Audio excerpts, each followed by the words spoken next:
Hello everyone, आप सभी का फिर से एक बार क्रिएटिव माइंड ग्लोबल स्कूल में स्वागत है। बच्चों, हम कक्षा 6 का पाठ नंबर 2 किसान का न्याय पढ़ रहे थे, है ना। हमने पाठ में पढ़ा कि हमारे पाठ में एक राजा है जिनका नाम है विक्रमादित्य। वो अपने न्याय के लिए बहुत प्रसिद्ध है। वो किसी के साथ अन्याय नहीं होने देते। वो हमेशा सबके साथ क्या करते हैं, इंसाफ करते हैं।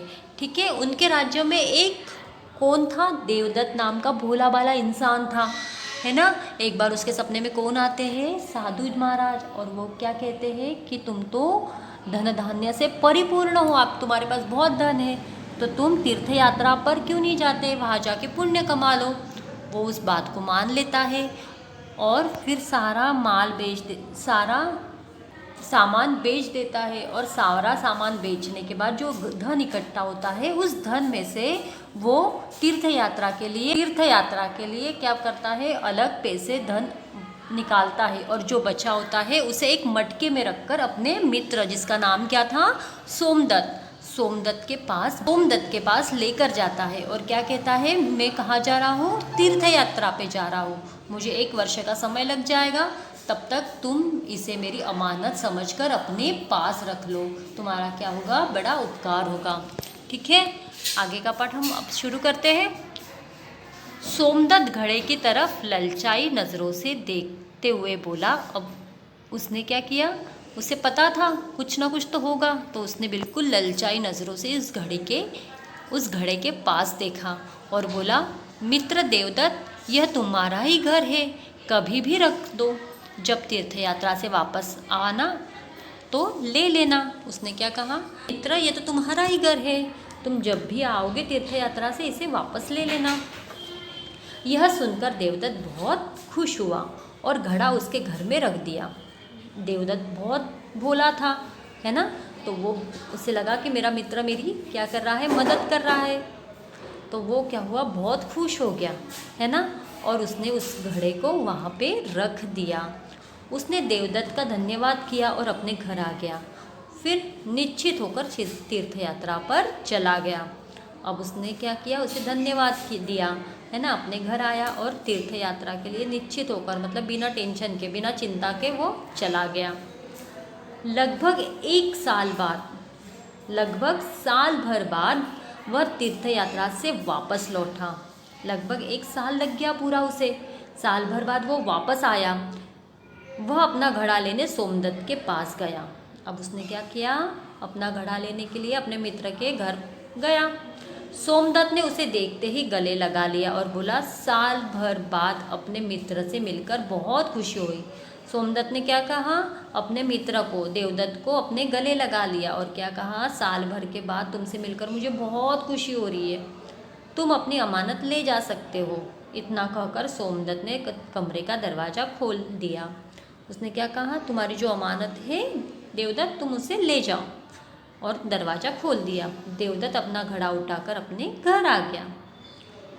घर आकर उसने घड़े का मुंह खोला और आम के पत्ते हटाए। अब घर आने के बाद उसने क्या करा, उस घड़े का मुंह खोला, आम के पत्ते लगाए थे वो पत्ते हटाए। अंदर देखते ही उसके पैरों तले ज़मीन खिसक गई। जैसे अंदर का दृश्य उसने देखा, तो वैसे ही उसके पैरों तले ज़मीन खिसक गई। उसमें एक भी अशर्फी नहीं थी।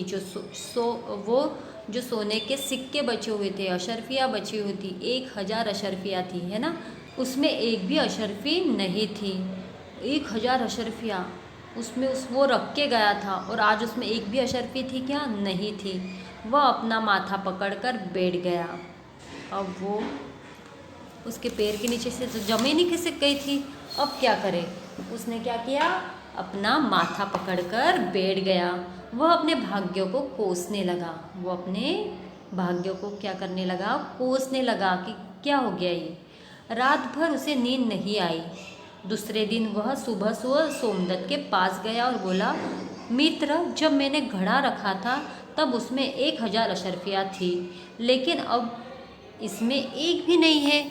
अब उसे रात भर नींद नहीं आई। हमारी कोई चीज़ खो जाएगी तो हमें आएगी क्या नींद, नहीं ना। तो उसके तो सोने के 1000 सिक्के थे, तो उसे कहाँ से नींद आएगी। वो उसे नींद नहीं आई। दूसरे दिन सुबह सुबह वो अपने दोस्त के पास, जिस पे मटकी रखी थी, जिसके पास घड़ा था, उसके पास गया और बोला, मित्र, मैंने तो उस घड़े में 1000 अशर्फियाँ रखी थी, लेकिन अब उसमें एक भी नहीं है। इतना सुनते ही सोमदत्त आग बबूला हो गया। इतना सुनते ही सोमदत्त को गुस्सा आया, वो आग बबूला हो गया। उसने कहा, भलाई का तो ज़माना ही नहीं रहा। एक तो मैंने साल भर तुम्हारा घड़ा रखा और ऊपर से तुम मुझ पे ही चोरी का आरोप लगा रहे हो। अब उसने क्या कहा सोमदत्त ने कि अब तो भलाई का तो ज़माना ही नहीं रहा। एक तो मैंने तुम्हारा घड़ा भी संभाला और उसके ऊपर तुम मुझ पे क्या कर रहे हो, चोरी का इल्ज़ाम लगा रहे हो, चोरी का आरोप लगा रहे हो। चलो भागो यहाँ से। इतना कहकर सोमदत्त ने देवदत्त को घर से बाहर निकाल दिया। उसने क्या किया कि उसको घर से ही बाहर निकाल दिया देवदत्त को। देवदत्त निराश होकर लौट आया। अब क्या करता, उसे मंदिर बनवाना था। अब वो निराश हो गया, अब कुछ भी नहीं कर सकते। वो अपने घर वापस आ गया। उसे क्या करना था, उसे मंदिर बनवाना था, अन्य काम भी करने थे। वह नगर के कोतवाल के पास गया। उसे बहुत सारे काम भी करने थे, पर अब क्या कर सकता है। फिर वह नगर के कोतवाल के पास गया, लेकिन साक्ष्य की कमी का बहाना बनाकर वह कोई निर्णय न सुना सका। लेकिन उसने कोई निर्णय नहीं सुना पाया, क्योंकि कोई साक्षीदार ही नहीं था, कोई साक्ष्य ही नहीं दे सकता था, कोई सबूत ही नहीं था, तो वो कोई निर्णय ही नहीं सुना पाया। फिर भी देवदत्त ने अपना धैर्य नहीं खोया। देवदत्त ने अपना धैर्य खोया क्या? नहीं, उसने हमें अपनी हिम्मत नहीं खोई। दूसरे दिन वह न्याय की आस लेकर राजा विक्रमादित्य के दरबार में पहुंच गया और न्याय की गुहार लगाई। फिर उसने क्या किया, अपने राजा विक्रमादित्य के दरबार में पहुंच गया और उसने न्याय की गुहार लगाई। दूसरे दिन राजा के दरबार में देवदत्त और सोमदत्त ने अपने अपने पक्ष रखे। अब दोनों भी राजा के दरबार पहुंच गए, अपने अपने पक्ष रखे। देवदत्त ने अपने बारे में बताया, सोमदत्त ने अपने पक्ष के बारे में बताया। राजा के लिए न्याय करना कठिन हो गया। अब राजा के लिए भी न्याय करना क्या था, कठिन हो गया था। उसे समझ नहीं आ रहा था कि कौन सच बोल रहा है और कौन झूठ। उसने दरबारियों से राय ली, किंतु कोई बात नहीं बनी। फिर राजा ने दोनों को अगले दिन आने के लिए कह दिया। अब राजा ने भी कोशिश की, पर राजा को भी समझ में नहीं आ रहा था कि कौन सच बोल रहा है, कौन झूठ बोल रहा है ना।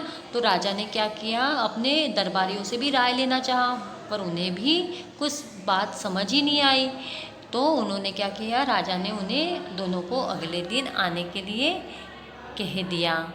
सारे नगर में देवदत्त, सोमदत्त और अशर्फियों की कहानी की चर्चा फैल गई।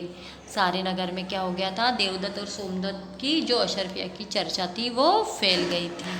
ठीक है, अगला पाठ हम अगले वीडियो में देखते हैं। धन्यवाद बच्चों।